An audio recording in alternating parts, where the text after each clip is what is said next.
मैं एक सास हूँ और मैं यहाँ आप लोगों से एक प्रश्न करना चाहती हूँ। हो सकता है कि मैं गलत भी हूँ, लेकिन मुझे नहीं लगता कि मैं गलत हूँ। तो चलिए शुरू करते हैं। मेरा यह कहना है कि किसी भी लड़की का विवाह उसके माता पिता की मर्जी से ही होता है।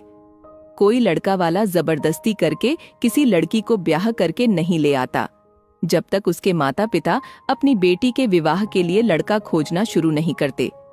लेकिन बहुत से लड़की वालों का शादी के बाद यह कहना होता है कि हमारी बेटी की अभी पढ़ाई चल रही है, उसे अभी और पढ़ना है और वह शादी के बाद भी अब अपनी पढ़ाई जारी रखेगी। मेरा यह कहना है कि अगर लड़की को शादी के बाद पढ़ाई जारी रखनी है तो यह बात शादी के पहले भी बता देनी चाहिए।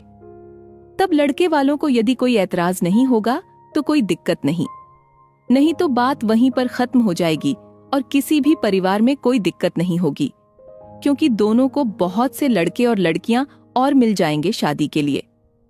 मेरा यह कहना है कि बेटी को जितना भी पढ़ना है जरूर पढ़ाओ। बेटियों की पढ़ाई बहुत जरूरी है, पर उनकी शादी के लिए हड़बड़ी क्या है? पहले तो कुछ लड़की वाले जल्दी जल्दी में लड़की की शादी कर देते हैं, फिर उम्मीद करते हैं कि ससुराल से वह आगे की पढ़ाई जारी रखें।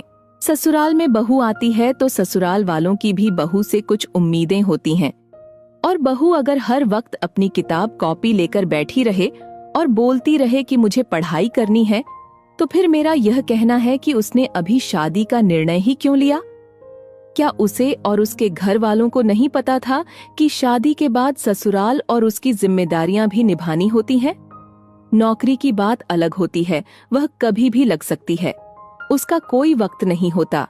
इसलिए अगर शादी के बाद किसी लड़की की नौकरी लगती है तो उसमें कोई दिक्कत नहीं है, वह अपनी मर्जी से उसे ज्वाइन करे या न करे। लेकिन अगर कोई लड़की शादी के बाद पढ़ाई के लिए बात बात पर घर में कलह करे, पढ़ाई के लिए साल के 10 महीने अपने मायके में ही रहे, तो यह बात सही नहीं है। जितना पढ़ना है पहले पढ़ लो, उसके बाद शादी का निर्णय लो। लेकिन शादी करके ससुराल के हर जिम्मेदारियां से मुंह मोड़ लो अपने पढ़ाई के नाम पर, यह तो गलत है, क्योंकि तुम एक घर की बहू बन चुकी हो तो उस घर की जिम्मेदारियां अब तुम्हारी है। इसमें लड़की के माँ बाप की गलती होती है। क्या जरूरत है शादी के लिए इतनी हड़बड़ी करने की? लड़की जितना पढ़ना चाहती है पहले उसे पढ़ लेने दो। मेरी भी बेटियां काफी पढ़ी लिखी हैं और मैंने उन्हें उनकी इच्छा अनुरूप डिग्रियां दिलवाई है। जब उन्होंने अपनी सारी पढ़ाई पूरी कर ली, उसके बाद उनका विवाह किया है ताकि वह एक बहू की जिम्मेदारियां अच्छे से निभा सकें। मैं लड़कियों की पढ़ाई के खिलाफ